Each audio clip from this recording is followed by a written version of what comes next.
let's kick off straight away, I suppose. Give us a bit of a snapshot of who's Aaron Stonehouse. Right. Where to start? I suppose I never really planned to get into politics. Unlike other members of parliament, I never worked in a political office. I was never involved in a union movement. A pretty normal guy. I had a job, lived in Rockingham.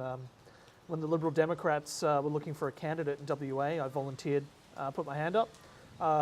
They asked me, do you want to win or do you just want to run, as a candidate to put your name on the ballot? And I told them at the time, I'm 26, put me where you want me. And our Senator Lionhelm, said something along the lines of, well, you're too young for this. You don't want any part of this. This is an old man's game. It'll ruin your life. So they put me in a seat they thought they wouldn't win, South Metro. And, some preferences later, I ended up elected. So a bit of a surprise. But I'll ask you later whether it is an old man's game and whether it does ruin you. But going back to your childhood and your teenage years, was there much of a sort of political conversation around the family dining table, or was that something that has always interested you, even though you didn't think about pursuing a career in it? Yeah, I was always a bit opinionated, I suppose, growing up, but I didn't really get interested in politics until I left high school. And I started to sort of, think about politics, think about economics, became a bit of a political junkie, but I wasn't really involved in any of that. It was more so just a passing interest. When the Liberal Democrats elected their first senator in 2014, that put them on the map for me, and I took an interest in the party. This was a party that espoused my beliefs of small government, low tax and personal freedom.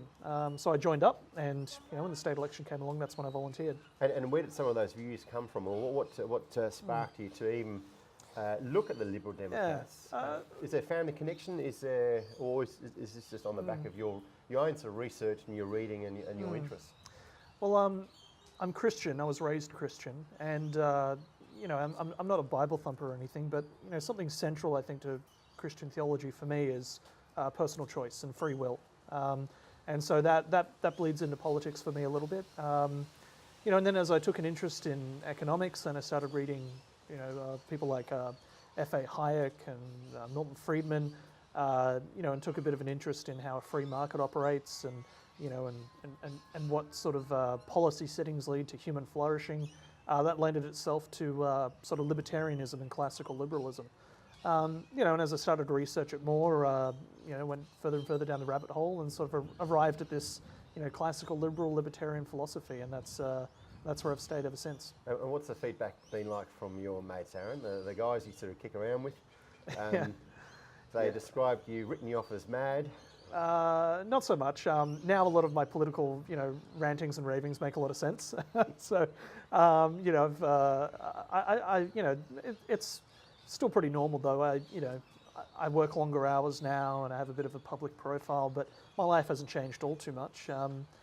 Friends and family are fairly supportive. I don't agree with all of my family on politics. They're often a lot more conservative than I am, but no, it's been great. I get a lot of support from friends and family. I've made a lot more friends now, since I've gotten involved in this. So.